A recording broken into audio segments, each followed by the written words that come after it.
Hi everyone, welcome to Anumanar with MPSC. So நம்ம already எது வரைக்கும் பார்த்துருக்கோம் பாலிட்டி கிளாஸ் அப்படின்னு பார்த்தோம்னா இதெல்லாமே பார்த்து முடிச்சாச்சு. ஸோ அட்டவணைகள் வந்தாச்சு. அட்டவணைகள் பார்த்தோம் அப்படின்னா ஆரம்பத்தில் மொத்தம் எத்தனை அட்டவணைகள் இருந்துச்சு அப்படின்னா முதல்ல ஸ்டார்டிங்ல அரசியலமைப்பு உருவான போது 1950 8 அட்டவணைகள் இருந்துச்சு. இப்போ புதிதாக 4 அட்டவணைகள் சேர்த்திருக்காங்க. ஸோ டோட்டலி 12 அட்டவணைகள் வந்து இப்போ இருக்கு. அதெல்லாம் என்னென்னு பார்க்கலாம். அட்டவணை 1 வந்து என்ன எதை பத்தி சொல்லுது அப்படின்னா states and union territories of India, அதாவது இந்தியா மற்றும் இந்திய மாநிலங்களின் எல்லை, geographical location of India and it states, அதை பத்தி எல்லாம் சொல்லுது. States of India. ஸோ இந்த அட்டவணை 1 இருக்கு இல்லையா, இதுக்கு ஷார்ட்கட்டு 1 சன்னுன்னு வச்சுக்கோங்க. சன்னுல இருக்க எஸ் வந்துட்டு ஸ்டேட், யூ வந்து யூஎன் வந்து யூனியன் டெரிட்டரிஸ் அப்படின்னு வச்சுக்கலாம். அப்போ 1 is equal to sun. Sun 1 வந்து எதை சொல்லுது? States and union territories of இந்தியாவை பத்தி சொல்லுது. இந்தியா மற்றும் இந்திய மாநிலங்களின் எல்லை, geographical location of the India and the states of India சொல்லுது. இந்திய அரசியலமைப்பு அட்டவணை 1 இந்தியாவிற்கு பாரத், ஹிந்துஸ்தான் போன்ற பெயர்களும் குறிப்பிடப்பட்டுள்ளது அப்படின்னு சொல்றாங்க. ஆனா நம்ம ப்ரீவியஸ் கொஸ்டின் வச்சு சொன்னோம் அப்படின்னா ஹிந்துஸ்தான் அப்படின்றது நமக்கு ப்ரீவியஸ் கொஸ்டின்ல இல்ல. ப்ரீவியஸ் கொஸ்டின்ல எப்படி இருக்கு அப்படின்னா இந்திய அரசியலமைப்பு அட்டவணை 1 இந்தியாவிற்கு இந்தியா மற்றும் பாரத், இல்லாட்டினா மாநிலங்களின் அந்த பாரத்ன்றதுக்கு என்ன மீனிங் அப்படின்னா மாநிலங்களின் ஒன்றியம் அப்படின்னு அர்த்தம். பாரத்னா என்னது? மாநிலங்களின் ஒன்றியம் அப்படின்னு அர்த்தம்.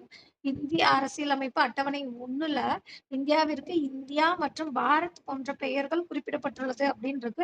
இந்த ஹிந்துஸ்தானை வந்து பிராக்கெட் பண்ணி வச்சுக்கோங்க. ஆனா வந்துட்டு ப்ரீவியஸ் கொஸ்டின் பேப்பரை வச்சு அனலைஸ் பண்ணா இதுதான் ஆன்சர். இந்தியாவிற்கு இந்தியா மற்றும் பாரத் போன்ற பெயர்கள் தான் அட்டவணை 1 இருக்கு. அடுத்து யூனியன் டெரிட்டரிஸ் ஃபார்மேஷன் இயர்லாம் பார்த்துடலாம்.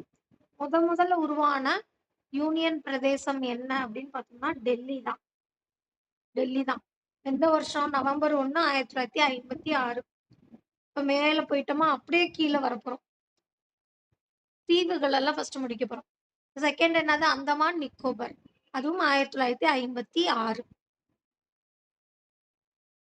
அதுக்கடுத்து லெஃப்ட்ல வந்தோம்னா லட்சத்தீவு, அதுவும் 1956. அப்ப டெல்லி ஒரு ட்ரையாங்கிள் வரைஞ்சுக்கலாம். டெல்லியில ஆரம்பிச்சு அந்தமான் நிக்கோபர் தீவு போய் திரும்ப லட்சத்தீவு வர்றாங்க. ஒரு ட்ரையாங்கிள் ஷேப்பு.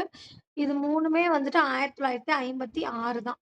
அதுக்கடுத்து தாதர் நாகர் ஹவேலி அப்படின்றதும் டாமன் டையூ, இது ரெண்டும் அடுத்தடுத்த வருஷம் 1961 62. இது ரெண்டையும் இப்போ ஒன்னாக்கிட்டாங்க. இது தாதர் நாகர் ஹவேலியும் டாமன் டையூவையும் ஒன்னாக்கிட்டாங்க. எப்போ? ஜனவரி 26 2020. ஜனவரி 26னா குடியரசு தினம். 2020 குடியரசு தினத்தன்று இந்த தாதர் நாகர் ஹவேலி டாமன் டைவோ ஒன்னா ஆக்கிட்டாங்க. அதுக்கடுத்து கீழே பார்க்கலாம். புதுச்சேரி 1962. புதுச்சேரி எந்த வருஷம் ஃபார்ம் ஆயிருக்கு? 1962. டாமன் டையூ தாதர் நாகர் ஹவேலி அப்போ புதுச்சேரியும் அந்த 1962 தான். அதுக்கடுத்து ஒரு 4 வருஷம் கழிச்சு சண்டிகர் 1966. அதுக்கப்புறமா லடாக்கும் ஜம்மு காஷ்மீரும் 2019 அக்டோபர் 31. அக்டோபர் 31 2019. இப்ப கரண்ட்லி 28 மாநிலங்களும் 8 யூனியன் பிரதேசம் தான் இருக்கு. ஏன்? அதான் இந்த டாமன் டையூ தாதர் நாகர் ஹவேலியை ஒன்னாக்கிட்டாங்க. எப்போ? ஜனவரி 26 2020. இன்னொரு வாட்டி பார்த்துடலாம். யூனியன் டெரிட்டரிஸோட ஃபார்மேஷன் இயரு. டெல்லி வந்துட்டு பார்த்தோம் அப்படின்னா முதல்ல உருவாக்கப்பட்டது நவம்பர் 1 1956. அதுக்கப்புறமா அந்தமான் நிக்கோபர் 1956. அதுக்கப்புறம் லட்சத்தீவும் 1956. இதுக்கு ஒரு ட்ரையாங்கிள் போட்டுக்க சொல்லியாச்சு. அதுக்கப்புறம் ஒரு 5 இயர்ஸ்க்கு அப்புறம் தாதர் நாகர் ஹவேலி அப்படின்றத 1961. அடுத்து டாமன் கூட்டல் டையூ, அதுவும் வந்துட்டு டாமன் பிளஸ் டையூ வந்து எவ்வளோ? 1962. அதுக்கப்புறமா நம்ம பாண்டிச்சேரி 1962, சண்டிகர் ஒரு 4 வருஷத்துக்கு அப்புறம் 1966, அடுத்து லடாக்கும், ஜம்மு காஷ்மீரும் அக்டோபர் 31, 2019. இப்ப இருக்கிறது 8 யூனியன் பிரதேசங்கள் தான். ஏன் அப்படின்னா இந்த தாதர் நாகர் ஹவேலி, டாமன் டையூ இருக்குல்ல, அது ரெண்டையும் ஜனவரி 26, 2020 ஒன்னாக்கிட்டாங்க. இப்போ கரண்ட்லி 28 மாநிலங்கள், 8 யூனியன் பிரதேசங்கள் வந்துட்டு இருக்கு. அடுத்த அட்டவணை 2. டூ இஸ் அ ஷூ அப்படின்னு ஞாபகம் வச்சுக்கோங்க. Two shoe. சேலரி. ஷூ வந்துட்டு எப்ப வாங்க முடியும்? நமக்கு அப்ப அப்பாவுக்கு வந்து சேலரி போட்டா நமக்கு வந்து ஷூ எல்லாம் வாங்கி தருவாரு. நம்ம கேட்கிற பொருள் வாங்கி தருவார். But two is a shoe. Shoe means salary. அரசியலமைப்பு சட்ட பதவிகள் மற்றும் சம்பளம். ஜனாதிபதி, துணை ஜனாதிபதி, ஆளுநர், சபாநாயகர், உயர் நீதிமன்ற நீதிபதிகள் இவர்களோட ஊதியத்தை பத்தி சொல்ற விஷயம். அதான் அட்டவணை 2. அரசியலமைப்புல என்னென்ன பதவிகள் இருக்கு, அதுக்கு எவ்வளவு சேலரி. இப்ப நம்மளே வந்துட்டு ஒரு இடத்துக்கு வேலைக்கு கேட்டு போறோம் அப்படின்னா, நம்ம என்ன பண்ணுவோம்? ஃபர்ஸ்ட் வேலைக்கு சேர்றதுக்கு முன்னாடி நம்மளோட சேலரி பேக்கேஜ் வந்து பேசுவோம் இல்லையா? அந்த மாதிரிதான் இங்கேயும். அதோட பதவி, அரசியலமைப்பு சட்ட பதவிகள் எவ்வளோ, சம்பளம் எவ்வளோ அப்படின்னு சொல்லிட்டு சொல்றதுதான் இந்த அட்டவணை 2. டூ ஷூ ஞாபகம் வச்சுக்கோங்க. அடுத்து 3 ட்ரீ. இப்ப நம்ம வந்து சம்பளம் நமக்கு ஓகேவா இருந்தா தான் நம்ம வேலைக்கு போவோம். அப்போ இங்க உறுதிமொழி, பதவி பிரமாணம் எடுக்குறாங்க மற்றும் ரகசிய காப்பு பிரமாணம். உயர் பதவியில் நியமனம் செய்யப்படுவோர் எடுக்க வேண்டிய உறுதிமொழி பற்றியது. 3 வந்து ட்ரீ. அதாவது ஒரு அந்த காலத்துலலாம் மரத்தடியில தான் வந்து ஒரு பஞ்சாயத்துலாம் நடக்கும். எல்லாமே வந்து அந்த மரத்தடி தான். அப்போ வந்துட்டு பதவி பிரமாணம் 3 ட்ரீ. மரத்துக்கு கீழ வந்துட்டு ஒரு பதவி பிரமாணம் எடுத்தாருப்பா. அந்த மாரி ஞாபகம் வச்சுக்கோங்க. அடுத்து 4 இஸ் அ ஸ்கோர். அப்படின்னா என்ன? 4 ஸ்கோர் அப்படின்னா மாநிலங்களவை உறுப்பினர்களின் எண்ணிக்கை. மாநிலங்களவையில மாநிலங்களின் பிரதிநிதித்துவம் பத்தி சொல்றாங்க. 4 இஸ் அ ஸ்கோர். எதோட ஸ்கோரு? மாநிலங்களவையில உறுப்பினர்கள் வந்துட்டு எவ்வளோ பேர் மாநிலங்கள்ல இருந்து போலாம் அப்படின்ற மாரி. இப்ப தமிழ்நாட்டுல இருந்து மாநிலங்களவைக்கு 18 பிரதிநிதிகள் வந்துட்டு இருக்காங்க. அந்த ஸ்கோர பத்தி, மாநிலங்களவையில உறுப்பினர்களின் எண்ணிக்கைய பத்தி சொல்றது அந்த அட்டவணை 4. சரி, ஓகே. இப்போ இது அட்டவணை 4 இதோட முடிஞ்சிருச்சு. தமிழ்நாட்டுல இருந்து ராஜ்யசபால 18 பிரதிநிதிகள். சரி, ஓகே. தமிழ்நாட்டுல இருந்து அப்ப லோக்சபைக்கு எத்தன பேர் இருக்காங்க அப்படின்னா 39 பேர். பிளஸ் புதுச்சேரியில இருந்து 1, டோட்டலி 40.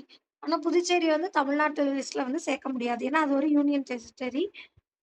அதனால வந்துட்டு 40ம் நமதே அப்படின்ற மாரி எலக்ஷன் டைம்ல சொல்லுவாங்க இல்லையா? அந்த இது. தமிழ்நாட்டுல இருந்து லோக்சபைக்கு மொத்தம் 39 பேர் தான். அடுத்து அட்டவணை 5 5 இஸ் அ ஸ்கை அப்படின்னும் ஏடிஎம் ஸ்கொயர் அப்படின்னும் ஞாபகம் வச்சுக்கோங்க. அட்டவணைப்படுத்தப்பட்ட மக்கள் வாழும் பகுதிகளில் நிர்வாகம். அதாவது எப்படின்னா எல்லா ஏரியா, ஆல் ஓவர் ஏரியாலயும் அட்டவணைப்படுத்தப்பட்ட மக்கள் இருப்பாங்க இல்லையா? அப்ப நம்ம ஊர்லயும் இருப்பாங்க. எல்லா இடத்துலயும் இருப்பாங்க. அந்த அட்டவணைப்படுத்தப்பட்ட மக்கள் வாழும் பகுதிகளோட நிர்வாகம் எப்படி இருக்கு? அதாவது குறைவான எஸ்சி, எஸ்டி மக்கள் உள்ள மாநிலத்துல மட்டும். இது வந்துட்டு பார்த்தோம் அப்படின்னா, அஸ்ஸாம், மேகாலயா, மிசோரம், திரிபுராவ தவிர மீதி இருக்கிற ஏரியால இருக்கிற அட்டவணைப்படுத்தப்பட்ட பகுதிகள்ல வாழ்ற மக்களோட நிர்வாகத்த பத்தியது. அது என்ன ஏடிஎம் ஸ்கொயர் அப்படின்னு பார்த்தோம்னா, அஸ்ஸாம், திரிபுரா, மிசோரம், மேகாலயா. அதுதான் ஏடிஎம் ஸ்கொயர். அது ஏன் இந்த 4 ஏரியாவ தவிர அப்படின்னா, இந்த 4 ஏரியாவுக்கு மட்டும் ஸ்பெசிஃபிக்கா சொல்லியிருக்கிற ஒரு அட்டவணை இருக்கு. அந்த அட்டவணை அட்டவணை 6. அட்டவணை 6 6 இஸ் த ஸ்டிக்ஸ். ஸ்டிக்ஸ்ன்னா எஸ்சி, எஸ்டிய தான். எஸ்சில வர எஸ், எஸ்டில வர டி எடுத்தோம்னா 6 இஸ் த ஸ்டிக். அந்த மாதிரி ஞாபகம் வச்சுக்கலாம். எஸ்சி, எஸ்டி பகுதிகளில் நிர்வாகம். மெஜாரிட்டி எஸ்சி, எஸ்டி பீப்புள் இருக்க ஏரியா. அது எந்தெந்த ஏரியா அப்படின்னு பார்த்தோம்னா, இந்த அஸ்ஸாம், மேகாலயா, மிசோரம், திரிபுரால மெஜாரிட்டி ஆஃப் த பீப்புள் வந்துட்டு எஸ்சி, எஸ்டி தான். அதனால அவங்களுக்கு தனியாவே ஒரு அட்டவணை குடுத்துட்டாங்க. அட்டவணை 5ல அவங்கள பத்தி சொல்லல. அட்டவணை 5ல ஓவரால் எஸ்சி, எஸ்டி சொல்லியிருக்காங்க. அட்டவணை 6ல இந்த அஸ்ஸாம், மேகாலயா, மிசோரம், திரிபுரால இருக்கிற மக்களோட பீப்புளோட நிர்வாகத்த பத்தி சொல்றாங்க. அடுத்த அட்டவணை 7 7 இஸ் அ ஹெவன். அட்டவணை 7 7 இஸ் அ ஹெவன் அப்படின்னு சொல்றோம். இது வந்து மத்திய மாநில அரசுகளோட அதிகார பகிர்வு பற்றி சொல்லுது. இந்த அட்டவணை 7 அடிப்படையாகக் கொண்டு உருவாக்கப்பட்டது தான் பகுதி 11ல விதி 245 மத்திய மாநில அரசோட அதிகார பகிர்வு. இத இங்க எனக்குள்ள நோட் பண்ணிக்கோங்க.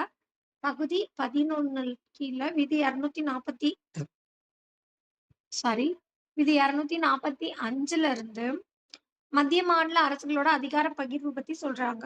அதிகார பகிர்வு 3 வகையான பட்டியல்கள் இடம்பெறுதாம். ஒண்ணு வந்து மத்திய பட்டியல், இன்னொன்னு வந்து மாநில பட்டியல், இன்னொன்னு பொது பட்டியல். ஆரம்பத்துல மத்திய பட்டியல்ல 97, மாநில பட்டியல்ல 66, பொது பட்டியல்ல 47 அப்படின்னு இருந்தது.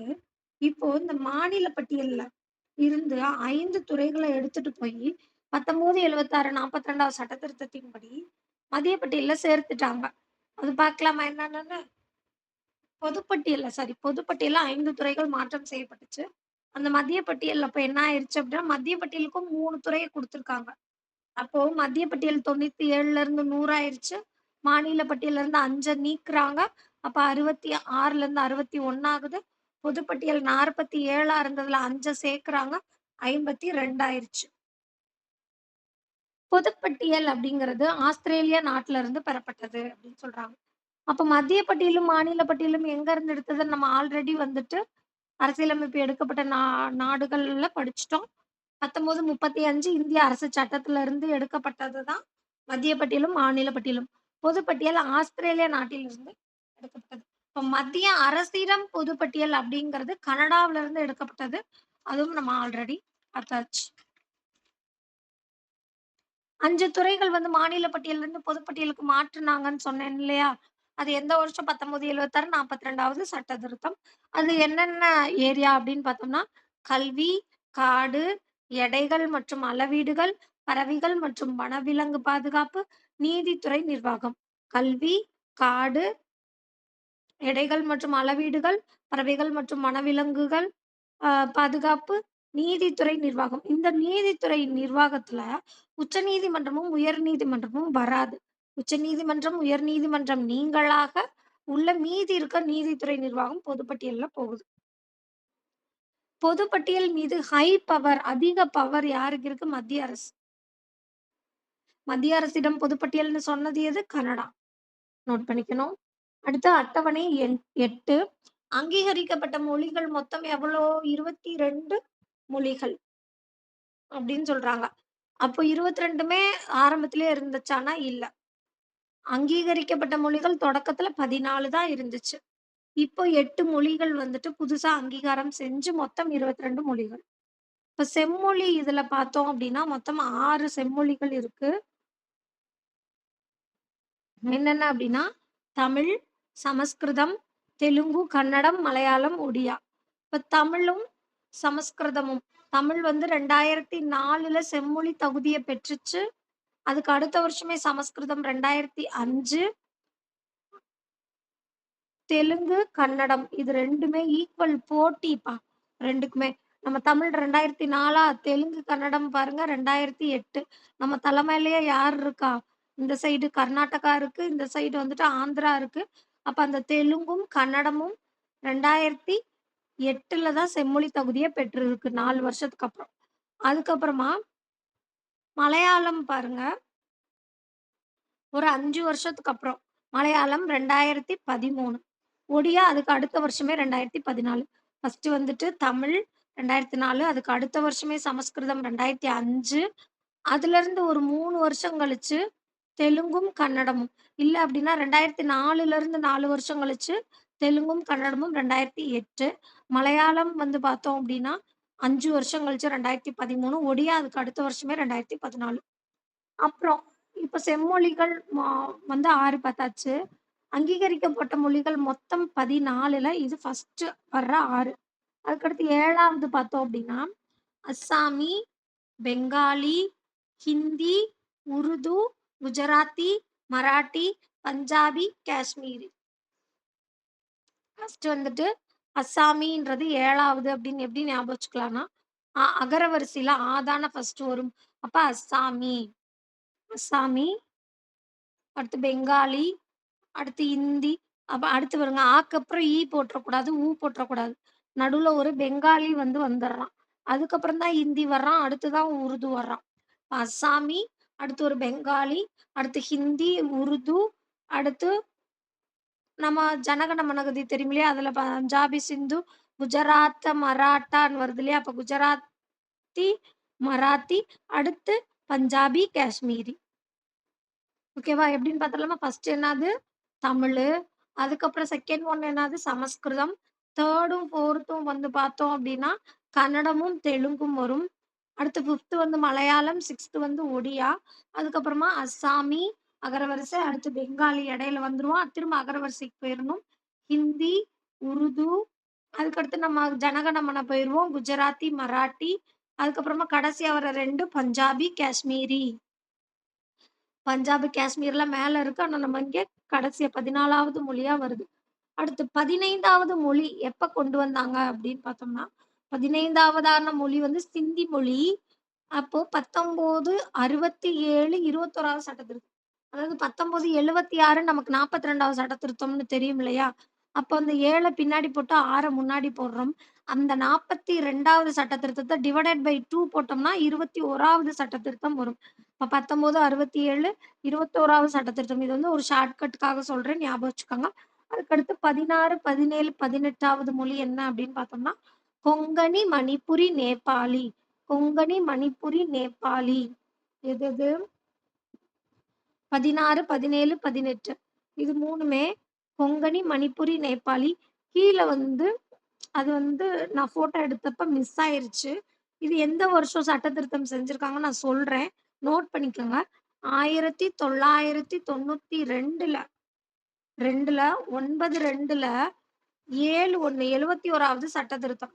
1992ல 71வது சட்ட திருத்தத்தின்படி மறுபடியும் 3 லாங்குவேஜ் சேர்க்குறாங்க. கொங்கணி, மணிப்புரி, நேபாளி.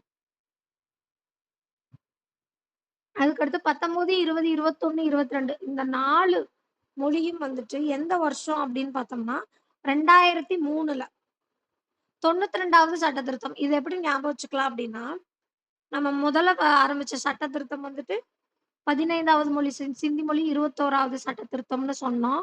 அதுக்கடுத்து செகண்ட் வந்து நான் நோட் நோட் பண்ணிக்க சொன்னேன். 71வது சட்ட திருத்தம்னு. அந்த 2 சட்ட திருத்தத்தையும் ஆட் பண்ணா நமக்கு 92வது சட்ட திருத்தம் கிடைக்கும்.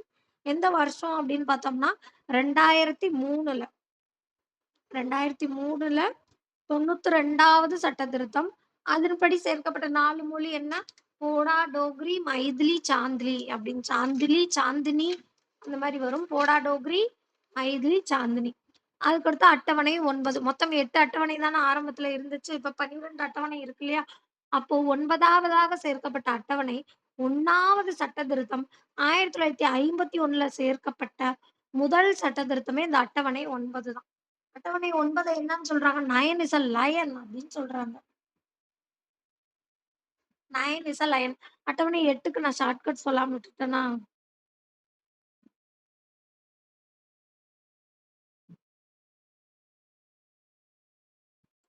இதுக்கு நான் ஷார்ட்கட் வைக்கல.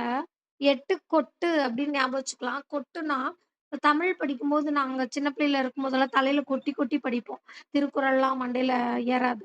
அப்போ வந்துட்டு இந்த அங்கீகரிக்கப்பட்ட மொழிகள் பத்தியது வந்து அட்டவணை 8, 8 கொட்டுன்னு ஞாபகம் வச்சுக்கோங்க. அடுத்து அட்டவணை 9. Nine is a lion. அட்டவணை 9 வந்து எப்போ 1வது சட்ட திருத்தம் 1951ல சேர்க்கப்பட்டது. சில சட்டங்களை நீதிமன்ற நடவடிக்கையிலிருந்து பாதுகாக்க வந்துட்டு இந்த அட்டவணை அதாவது இந்த அட்டவணையில என்னென்ன சட்டங்கள்லாம் இருக்கோ, அதுல நீதிமன்றம் தலையிட முடியாதுப்பா. அதுதான் வந்துட்டு இந்த அட்டவணை. இப்போ 9வது அட்டவணையில் உள்ள சட்டங்கள் மொத்தம் எத்தன அப்படின்னு பார்த்தோம்னா, 284 சட்டங்கள் வந்துட்டு இருக்கு. 9வது அட்டவணையில சேர்க்கப்பட்ட முதல் சட்டம் என்ன அப்படின்னு பார்த்தோம்னா, 1957ல ஜமீன்தாரி ஒழிப்பு முறை சட்டம். இதுதான் வந்துட்டு முதல்ல இந்த அட்டவணையில சேர்க்கப்பட்டது. என்னது? 1951ல இது வந்துட்டு 9வது அட்டவணை. 1வது சட்ட திருத்தம் கொண்டு வந்தாங்க.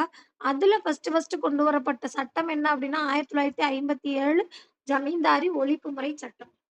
அதுக்கப்புறம் வேற என்னெல்லாம் சட்டம் அதுல இருக்கு அப்படின்னா, நிலச் சீர்திருத்தம், சிறப்பு அதிரடிப்படை சட்டம், துணை ராணுவப்படை அதிகாரம் இப்படி இருக்கு. இப்படி ஏறத்தாழ 284 சட்டங்கள் வந்துட்டு இந்த நீதிமன்றம் தலையிட முடியாம இந்த 9வது அட்டவணையில வச்சிருக்காங்க. நீதி புனராய்வு செய்ய இயலாத சட்டங்கள் இதுல அடங்கும் அப்படின்னு சொல்றாங்க. 1993ல ஒரு இன்ட்ரெஸ்டான விஷயம் ஒண்ணு நடந்துச்சு. இப்ப நம்ம எக்ஸாம் எழுதுறோம். Competitive exam. அதுல இடஒதுக்கீடு இருக்கு இல்லையா? அது. அது இந்த 9வது அட்டவணையில கொண்டு போய் செல்வி ஜெயலலிதா அம்மையார் வந்துட்டு கொண்டு போய் வச்சிருக்காங்க. எந்த வருஷம் அப்படின்னா 1993ல முதல்வர் ஜெயலலிதா தமிழ்நாடு இடஒதுக்கீடு சட்டம் 1993 படி 69% உயர்த்தி இடஒதுக்கீட்ட 69% உயர்த்தி அட்டவணை 9ல கொண்டு போய் வச்சுட்டாங்க. அடுத்து 10 இஸ் அ கன். கன்னுனா என்னப்பா? நீ ஒரு கட்சியிலருந்து இன்னொரு கட்சிக்கு தாவிர்ற. அப்படி தாவும்போது உன்னோட பதவிய நாங்க பறிச்சுருவோம். அப்படின்னு சொல்லிட்டு துப்பாக்கி முனையில வச்சு மிரட்டுறாங்க அப்படின்ற மாரி ஞாபகம் வச்சுக்கலாம். அதே மாரி அட்டவணை 10 2ஆ பிரிச்சா ஐ 2 10 தான. அப்ப 52வது சட்ட திருத்தம் 1985. 52வது சட்ட திருத்தம் 1985ல வந்துட்டு இந்த அட்டவணை 10 கொண்டு வந்தாங்க. கட்சி தாவல் தடை சட்டம் பற்றியது. கட்சி தாவினால் பதவி பறிபோயிரும். பட் கட்சி தாவலாம். ஆனா, கட்சி பிளவினால பதவி பறிபோகாது இந்த சட்டத்துல. ஒரு கட்சியிலருந்து இன்னொரு கட்சிக்கு மாறிக்கலாம். ஆனா வந்துட்டு அந்த அந்த கட்சியில இருந்த பதவி இந்த கட்சியில நீடிக்காது. பதவி பறிபோயிரும். அ இதுல இன்னொன்னு இருக்கு. அந்த கட்சிய சேர்ந்த மொத்த பேர்ல 3ல 2 பங்கு பேர் கட்சி தாவுனாங்க அப்டின்னா, அவங்களோட பதவி பறிபோகாது. இந்த மாரி சில கிரைட்டீரியாஸும் இருக்கு. அதே மாரி கட்சி பிளவுனாலயும் பதவி வந்துட்டு பறிபோகாது அப்டின்னு சொல்றாங்க. அடுத்து அட்டவணை 11. அட்டவணை 11 73வது சட்ட திருத்தம் 1992 ரொம்ப ரொம்ப இம்பார்ட்டன்ட்டான அட்டவணை இது. பஞ்சாயத்து ராஜ்களின் அதிகாரங்கள் மற்றும் கடமைகள் பற்றியது. இதே 1992ல தான் வந்துட்டு என்னது கொங்கணி, மணிப்புரி, நேபாளின்னு சொல்லிட்டு 3 லாங்குவேஜ வந்துட்டு அங்கீகரிக்கப்பட்ட மொழிகள்ல வந்துட்டு 16, 17, 18வது மொழியா வந்துட்டு 1992 71வது சட்ட திருத்தம் இப்ப தான் மேல பார்த்தோம். அப்புறம் 72 விட்டுட்டு 73வது சட்ட திருத்தமும் 1992 தான். ரொம்ப ரொம்ப இம்பார்ட்டன்ட். பஞ்சாயத்துகளின் அதிகாரங்கள் மற்றும் கடமைகள் பற்றியது அப்படின்னு சொல்றாங்க. ஊராட்சி பற்றியது, பஞ்சாயத்து ராஜ் பற்றியது, மொத்தம் எத்தனை பணிகள் வந்து இந்த அட்டவணை 11ல சொல்லியிருக்காங்க அப்படின்னா, 29 பணிகள். அட்டவணை 12 வந்து நகராட்சி பற்றியது. அதுல 18 பணிகள் வந்து சொல்லுவாங்க. அப்போ வந்து நகராட்சியில இருக்கிற பொறுப்பாளர்களுக்கு அதிக பணிகளா? இல்ல வந்துட்டு பஞ்சாயத்து ராஜ்ல இருக்கவங்களுக்கு கிராம ஊராட்சியில இருக்கவங்களுக்கு அதிக பணிகளான்னு பார்த்தோம்னா, கிராம ஊராட்சியில இருக்கவங்களுக்கு தான் ஊராட்சியில தான் அதிக பணிகள் இருக்கு. எத்தன பணிகள்னா 29 பணிகள் இருக்கு. கிராம ஊராட்சி பாருங்க. 500 பேருக்கு ஒரு வார்டு உறுப்பினர் இருப்பாங்களாம். அது கிராம ஊராட்சி. ஊராட்சி ஒன்றியம் 5000 பேருக்கு ஒரு வார்டு உறுப்பினர் இருப்பாங்களாம். மாவட்ட ஊராட்சி அல்லது ஜில்லா பரிஷத் அப்டின்னா 50,000 பேருக்கு ஒரு வார்டு உறுப்பினர் அப்டின்னு சொல்றாங்க.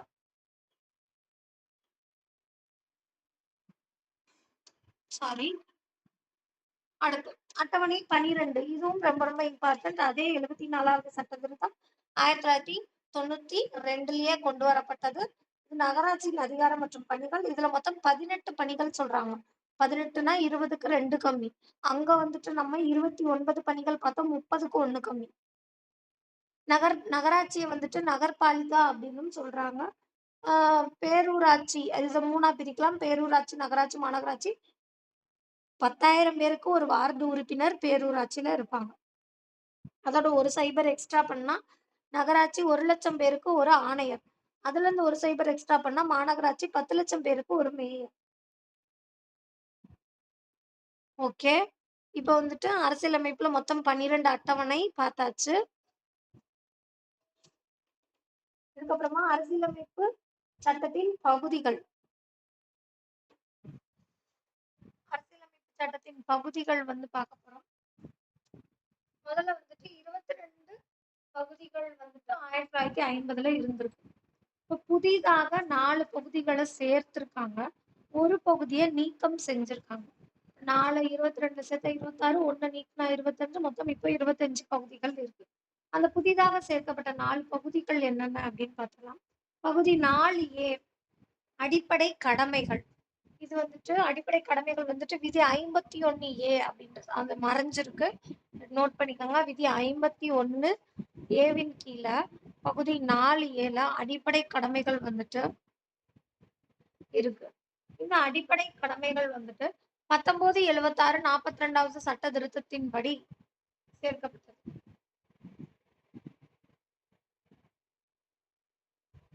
பகுதி 4A பார்த்தாச்சா? இப்ப அப்படியே பகுதி 14A வந்துடணும்.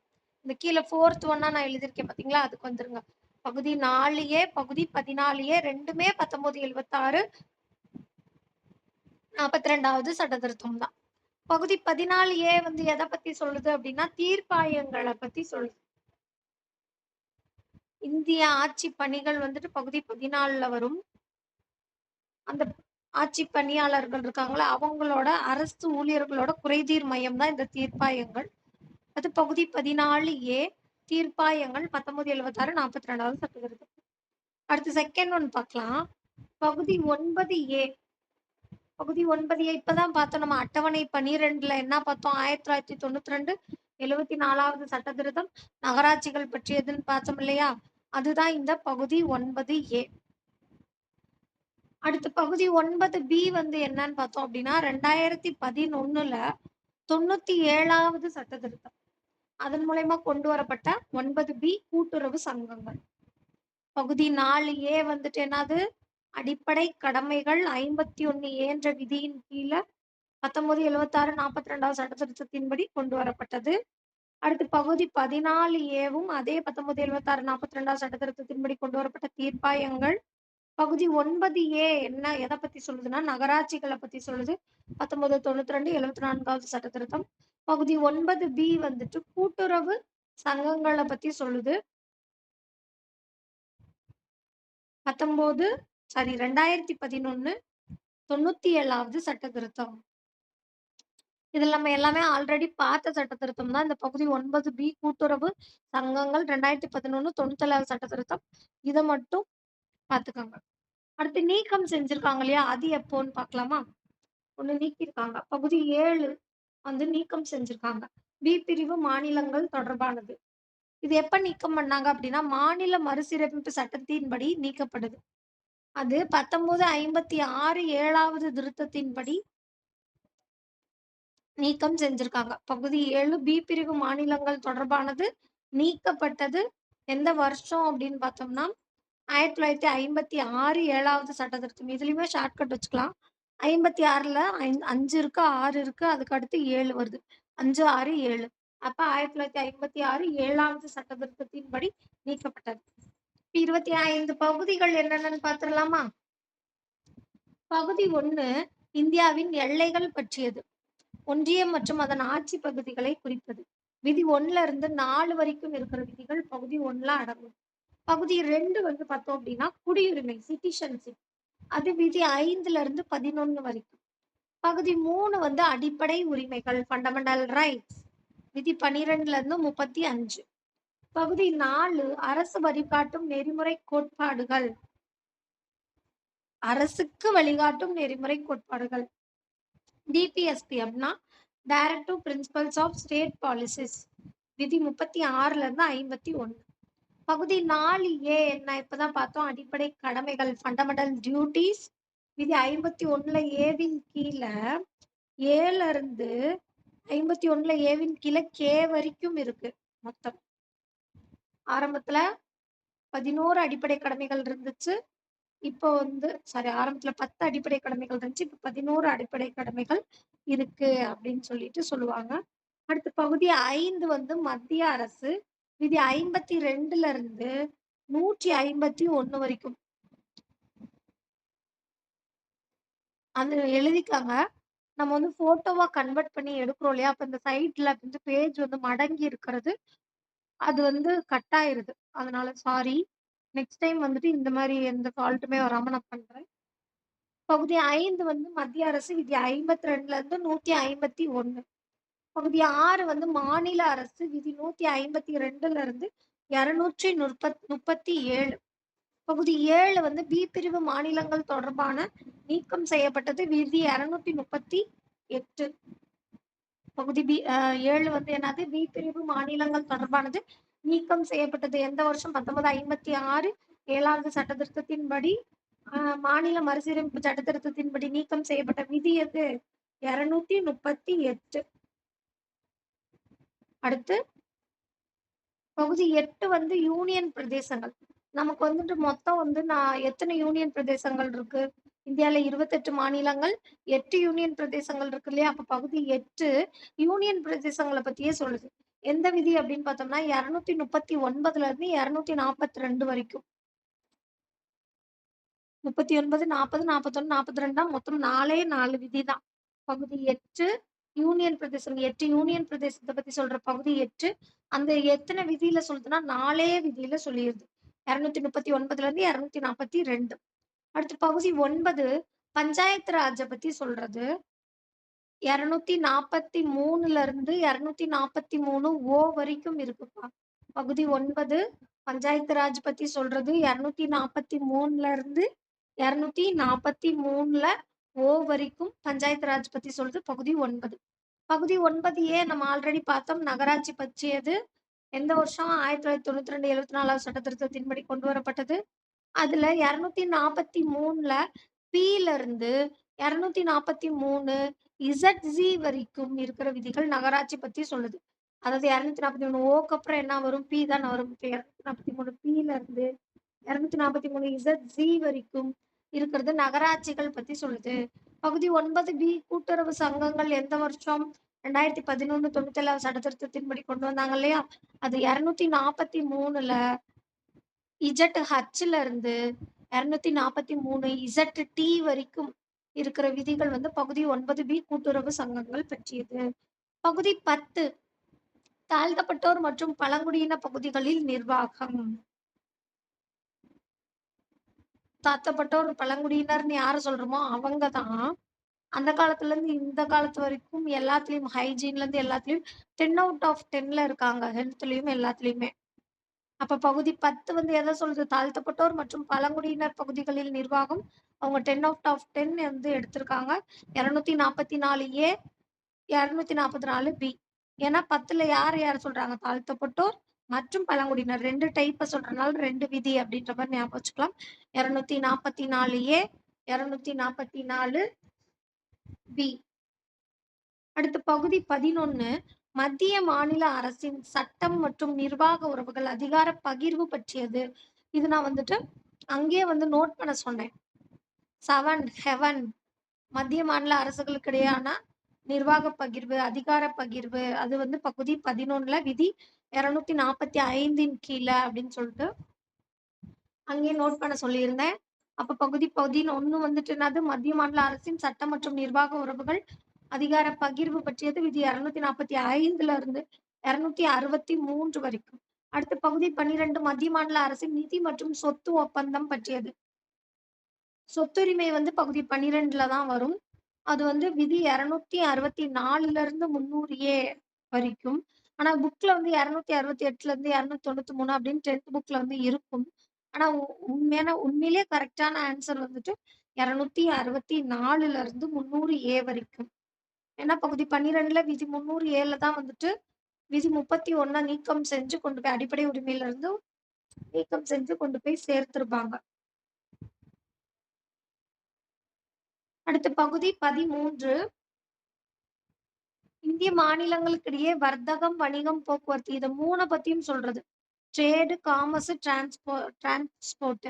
இது வர்த்தகம், வணிகம், போக்குவரத்து. அது வந்து இந்திய மாநிலங்களுக்கிடையே வர்த்தகம், வணிகம், போக்குவரத்து பத்தி சொல்றது. பகுதி வந்து பகுதி 13. 13ல மொத்தம் 3 விஷயம் வந்து சொல்றாங்க. இந்திய மாநிலங்களுக்கு இடையான வர்த்தக, வணிகம், போக்குவரத்து அப்படின்னு சொல்லிட்டு.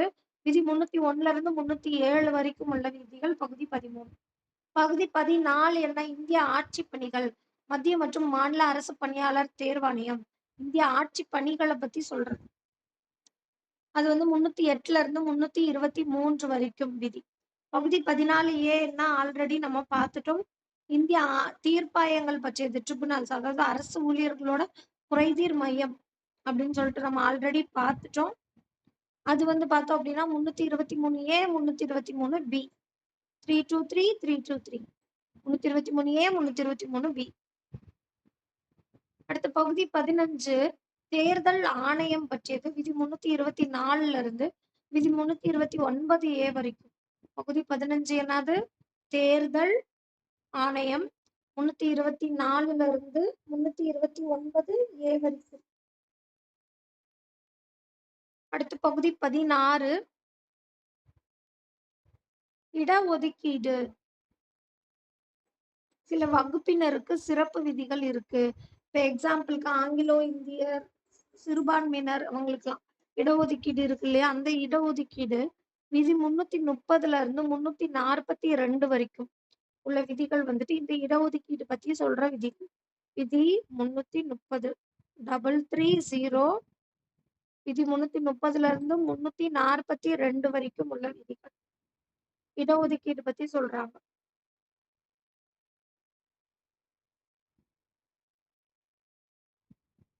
அடுத்து பகுதி 17 ஆட்சி மொழிகள், அலுவலக மொழிகள் பத்தி சொல்றாங்க. 343 இருந்து 351 வரைக்கும். பகுதி 17. பகுதி 18 அவசர நிலை பிரகடனம் அப்படின்னா 352, 356, 360. இந்த அவசர நிலை பிரகடனம் பகுதி 18 கீழே இருக்குது. அடுத்து பகுதி 19 பல்வகை தன்மை. அல்லடினா இது மேல சொன்னதுல எதெல்லாம் விடுபட்டிருக்கோ அதெல்லாமே விடுபட்டவை மிசலன்ஸ் எல்லாமே இருக்கிறது இந்த பல்வகை தன்மை. விதி 361 இருந்து 367 வரைக்கும். அடுத்த பகுதி 20 வந்துட்டு அரசியல் அமைப்பு திருத்த முறைகள். இது விதி 368. பகுதி 20 வந்து என்னது? அரசியலமைப்பு திருத்த முறைகள். அதோட விதி பார்த்தோம் அப்படின்னா 368.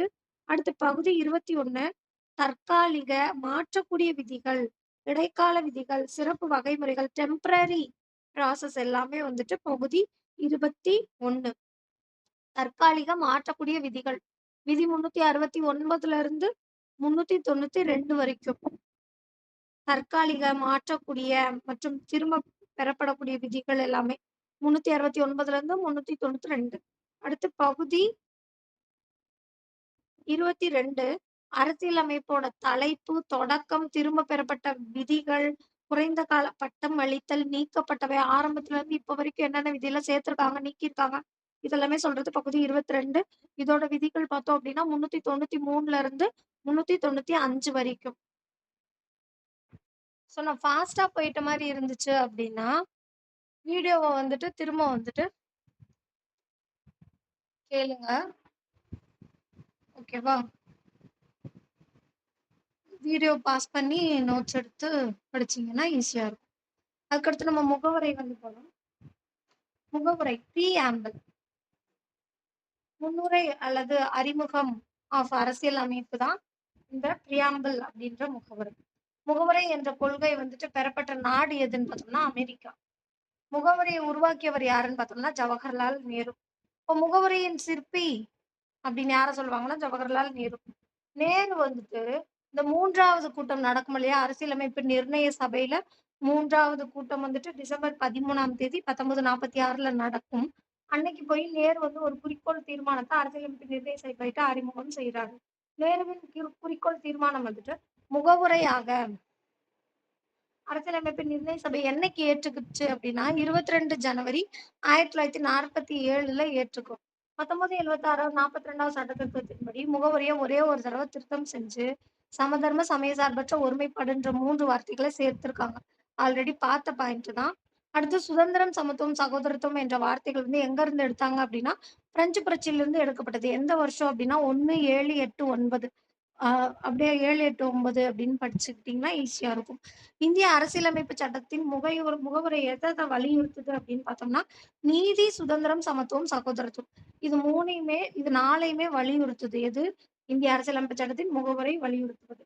இதுல சுதந்திரம், சமத்துவம், சகோதரத்துவம் இது 3 தான் பிரெஞ்சு புரட்சியில இருந்து எடுக்கப்பட்டது அப்படின்னு சொன்னேன். இப்ப முகவுரை வந்து பார்க்கலாமா? இந்திய மக்களாகிய நாம் இந்தியாவை ஒரு இறையாண்மை வாய்ந்த, சமதர்ம நெறி சார்ந்த, சமய சார்பற்ற மக்களாட்சி குடியரசாக அமைக்கவும் அப்படின்னு தான் முகவுரை துவங்குது அப்படின்னு சொல்றாங்க. இந்திய மக்களாகிய நாம் இது அப்படியே மனப்பாடமா பண்ணிக்கணும். ஏன்னா ஆர்டர் வைஸ் கூட கேட்கலாம். இந்திய மக்களாகிய நாம் இந்தியாவை ஒரு இறையாண்மை வாய்ந்த சமதர்ம சமய சார்பற்ற மக்களாட்சி குடியரசு நாடாக அமைக்கவும் அப்படின்னு சொல்லுவாங்க. இப்போ வந்து இறையாண்மை அப்படின்னா சாவரின், சமதர்மம் அப்படின்னா சோசியலிஸ்ட், சமய சார்பு அப்படின்னா செக்யூலர், மக்களாட்சினா டெமோக்ராட்டிக், குடியரசுனா ரிப்பப்ளிக். இதுவும் வந்துட்டு கேட்கலாம். இப்பெல்லாம் கலைச்சொற்கள் எங்க இருந்தாலும் படிச்சிடணுமாப்பா. இறையாண்மை, இறையாண்மைனா சாவரின், சமதர்மம்னா சோசியலிஸ்ட், சமய சார்புனா செக்யூலர், மக்களாட்சினா டெமோக்ராட்டிக், குடியரசுனா ரிப்பப்ளிக் அப்படின்னு சொல்லிட்டு 1976 42வது சட்ட திருத்தம் வந்துட்டு என்ன அழைக்கிறாங்க அப்படின்னா குறு அரசியலமைப்பு மினி கான்ஸ்டியூஷன் அப்படின்னு அழைக்கிறாங்க. ஏன்னா அப்போ வந்து நிறைய விஷயங்களை சேர்த்திருப்பாங்க, நீக்கியிருப்பாங்க. அப்ப வந்து யார் வந்து யார் வந்து பிரதமரா இருந்தாங்க அப்படின்னா இந்திரா காந்தி அப்படின்னு சொல்றாங்க. அடுத்து முகவரை பற்றிய அரசியல் தலைவர்களின் கூற்று என்னென்ன அப்படின்னு பார்த்துடலாமா? முகவரை இந்திய அரசியல் அமைப்பின் திறவுகோல் என்றவர் யாரு அப்படின்னா எர்னஸ்ட் பார்க்னர். அதாவது பார்க்னர்ன்றத பார்க்கர் பென் அப்படின்னு ஞாபகம் வச்சுக்கலாம். Parker pen. ஏன் பார்க்கர் பெண்ணை நான் இங்க சொல்றேன் அப்படின்னா திறக்க முடியாத பல கதவுகளையும் ஆஹ் வந்துட்டு பத்திரிக்கையாளர்கள் திறக்கிறது வந்து அவங்க பேனா முனைய கொண்டுதான். அப்போ வந்துட்டு முகவரை இந்திய அரசியலமைப்பின் திறவுகோல் அப்படின்னு சொன்னது யாரு? எர்னஸ்ட் பார்க்னர். முகவரை அரசியலமைப்பின் அடையாள அட்டை என்றவர் யாருன்னா என்.ஏ. பால்கிவாலா. இப்ப நம்ம நம்ம பேருக்கு முன்னாடி வந்துட்டு அஹ் நம்ம குட்டீஸா இருக்கும்போது ஃப்ரெண்ட்ஸ் நெறைய பேருக்கு 2, 3 இனிஷியல்லாம் வரும். அதெல்லாம் நம்ம ஐடி கார்டு எடுத்து செக் பண்ணுவோம். உன் பேர் என்ன? உன் இனிஷியல் என்ன? அப்படின்னு சொல்லிட்டு. அதே மாரி இங்க என்.ஏ. பல்கிவாலா அப்படின்னு சொல்லிட்டு ஒருத்தர் இருக்காரு. அவரோட அடையாள அட்டைய எடுத்து செக் பண்றாங்க. அப்ப முகவுரை அரசியலமைப்பின் அடையாள அட்டை என்றவர் என்.ஏ. பால்கிவாலா. முகவுரை மக்களாட்சி குடியரசின் ஜாதகம் என்றவர் கே.எம். முன்சி. இது எப்படி ஞாபகம் வச்சுக்கலாம் அப்படின்னா, ஒரு ஜாதகத்த எடுத்துக்கிட்டு போயி, எ ஜாதகம் எப்படி இருக்கு அப்படின்னு நான் பார்க்க போறாங்க.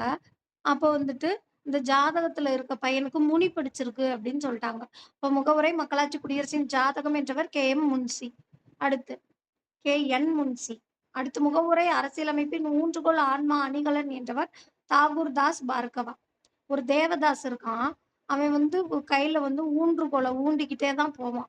ஏன்னா அவனுக்கு வந்து சாப்பாடு, தண்ணி எதுவுமே கிடைக்கல. இப்ப முகவுரை அரசியலமைப்பின் ஊன்றுகோல் ஆன்மா அணிகலன் என்றவர் தாகூர் தாஸ் பார்கவா.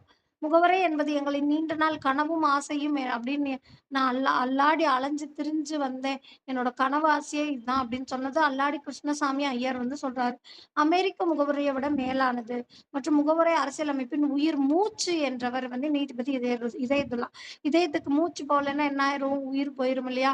அப்போ வந்துட்டு முகவரை அரசியலமைப்பின் உயிர் மூச்சு அப்படின்றவர். அது மட்டும் இல்ல அமெரிக்க முகவரை விட மேலானது அப்படின்னும் சொல்லியிருக்காரு. இன்னும் ஒரே ஒருக்க பார்த்துடலாம். முகவரை இந்திய அரசியலமைப்பின் திறவுகோல் என்றவர் பார்க்கர் பெனா வச்சு திறக்கிறோம். எர்னஸ்ட் பார்க்னர். முகவரை அரசியலமைப்பின் அடையாள அட்டை என்றவர் என் என்ற இனிஷியல் எடுத்து பார்க்கிறோம். என்.ஏ. பால்கிவாலா. முகவரை மக்களாட்சி குடியரசின் ஜாதகம் என்றவர் ஜாதகத்துல முனிப்பேன்னு சொல்றாங்க. கே.எம். முன்சி. கே.என். முன்சி. முகவரை அரசியலமைப்பின் ஊன்றுகோல் ஆன்மா அணிகலன் என்றவர் தாகூர் தாஸ் பார்கவா. ஒரு தேவதாசு கையில ஊன்றுகோல் வச்சுட்டு ஆன்மாவே இல்லாம போறான் அப்படின்ற மாதிரி ஞாபகம் வச்சுக்கலாம். முகவரை என்பது எங்களின் நீண்ட நாள் கனவும் ஆசையும் அப்படின்னு நாங்க அல்லாடி தெரிஞ்சது அப்படின்றது அல்லாடி கிருஷ்ணசாமி ஐயர். அமெரிக்க முகவரியோட மேலானது மற்றும் முகவரை அரசியலமைப்பின் உயிர் மூச்சு என்றவர் நீதிபதி இதயத்துல்லா. முகவரைக்காக உச்ச நீதிமன்றத்துல நடைபெற்ற வழக்குகளை பத்தி பார்க்கலாமா? பெருபாரி வழக்கு 1960 முகவரை அரசியலமைப்பின் ஒரு பகுதி அல்ல என்று தீர்ப்பு அளிச்சுட்டாங்க. முகவரை வந்து பெரும்பாலும் அரசியலமைப்பின் ஒரு பகுதி இல்லப்பா அப்படின்னு பெரும்பாலும் சொன்னது பெருபாரி வழக்கு 1960. அடுத்து கேசவானந்த பாரதி வழக்கு வெர்சஸ் கேரள அரசுன்னு பார்த்தோம்னா 1973 முகவரை அரசியலமைப்பின் ஒரு பகுதி தான் அப்படின்னு சொல்லிட்டு கேசவானந்த பாரதி வெர்சஸ் கேரள அரசு 1973ல என்ன தீர்ப்பு சொல்லுது? முகவரை அரசியலமைப்பின் ஒரு பகுதி தான் அப்படின்னு சொல்லுது. அதுக்கப்புறமா இங்க கீழ 3 ஒண்ணுன்னு போட்டிருக்கேன். இங்க இந்த இடம் வந்துருங்க. மினர்வா மில் வழக்கு 1980 அடிப்படை கட்டமைப்பில் மாற்றம் கொண்டு வர முடியாது என்றது. அதாவது இப்போ ஒரு மினரல் வாட்டர் வந்துட்டு போட்டிருக்காங்கன்னு வச்சுக்கயேன்.